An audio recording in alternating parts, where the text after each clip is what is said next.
দেখছেন সবার খবর, সবার নজর, বার্তা এক নজর।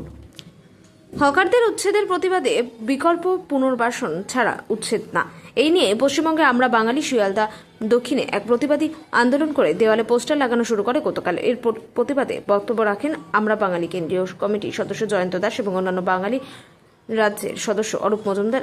এর সাথে ছিলেন সুখেন্দর সিং, আমরা বাঙালি সদস্য অরুণোদ বার্তা এক নজর। আজকে যখন এদের উচ্ছেদ করার প্রশ্ন আসছে, ঠিক আছে, এখন জনসংখ্যা বেড়েছে, মানুষের চাপ বেড়েছে, সমস্যা বেড়েছে, সবটাই ঠিক কথা। মানুষের যাতায়াতের পথ প্রতিবন্ধক হচ্ছে, এটাও ঠিক কথা। কিন্তু তাহলে এদেরকে একটা বিকল্প ব্যবস্থা করতে হবে, এদেরকে একটা অন্য জায়গায় ব্যবস্থা করে দিতে, বা এদের একটা এতখানি জায়গা নিয়ে তুমি দোকান করতে পারবে, বা একটা লিমিটেড স্পেসের মধ্যে বা একটা বিকল্প একটা কিছু ব্যবস্থার মধ্যে এদেরকে আওতাতে নিয়ে আসতে হবে, যাতে রেলও বাঁচে, যাত্রীরাও বাঁচে এবং সরকারও যাতে তার পরিকল্পনা রূপায়িত করতে পারে, উন্নয়নও যাতে থেমে না যায়, উন্নয়নও যাতে হয়, সব দিক বিবেচনা করতে হবে। এইরকম হঠকারী সিদ্ধান্ত নিয়ে দুমদাম করে লোকদেরকে তুলে দিলাম, রাতের বেলা নিয়ে এসে বুলডোজার দিয়ে ঘুরিয়ে দিলাম, এটা হতে পারে না। একটা স্বাধীন দেশে এই জিনিস হতে পারে না, স্বাধীন রাষ্ট্রে এটা হয় না, পৃথিবীর কোনো জায়গায় হয়নি,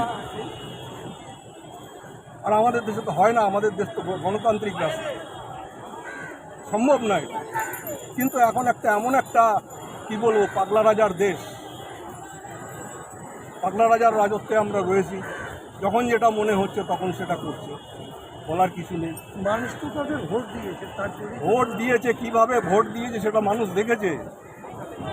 কতখানি নৈতিকতা বজায় রেখে তারা ভোটটা পেয়েছে।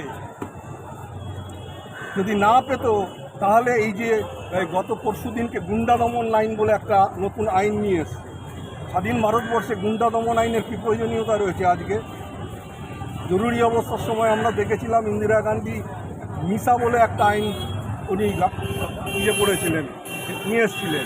তাতে আমরা দেখেছিলাম যে ভারতবর্ষের বিভিন্ন রাজনৈতিক ব্যক্তিত্ব, বিশিষ্ট সাংবাদিক থেকে শুরু করে বিশিষ্ট লোকদেরকে উনি বিনা বিচারে আটক করে রেখেছেন। দীর্ঘদিন বিনা বিচারে আটক ছিল, এবং তার ফলশ্রুতি হিসেবে আমরা 1977 সালে আমরা জনতা সরকারকে পেয়েছিলাম, এবং জনতা সরকার আসার পর সেই সমস্ত অগণতান্ত্রিক আইন টাইন সমস্ত তুলে দিয়ে মানুষকে আবার গণতন্ত্রের পথে নিয়ে আসে।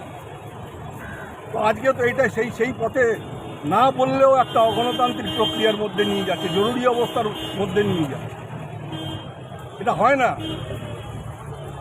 গুন্ডা উনি কাকে বলছেন? গুন্ডা কে? গুন্ডা আইডেন্টিফাই করতে হবে। প্রতিবাদ করলে, বিরোধী শক্তিকে খর্ব করার জন্য করলে বা কোনো কিছু যদি আন্দোলন করে, এটা তো গণতান্ত্রিক রাইট। মানুষ প্রতিবাদ করবে, তার সমস্যা হলে বা ভুল করলে বা কোনো কিছু করলে সে তো প্রতিবাদ করবে। এটাই গণতান্ত্রিক দেশের বিধি ব্যবস্থা। সেখানে গুন্ডা দমন আইন দিয়ে তুমি তাকে গুন্ডা বলে বিবেচিত করবে, এটা হয় নাকি কোনো সময়?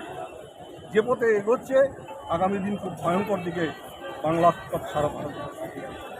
এটুকু বলছি। আজকে সাংসদ মহুয়া মৈত্রের ওপর আক্রমণ হয়েছে, তার বাড়িতে তার উপরে আক্রমণ হয়েছে। না, এটা মহুয়া মৈত্রর বিষয়টা আমি বলছি। মহুয়া মৈত্র একমাত্র পার্লামেন্টারিয়ান আমরা দেখছি দিল্লিতে, যিনি প্রকাশ্যে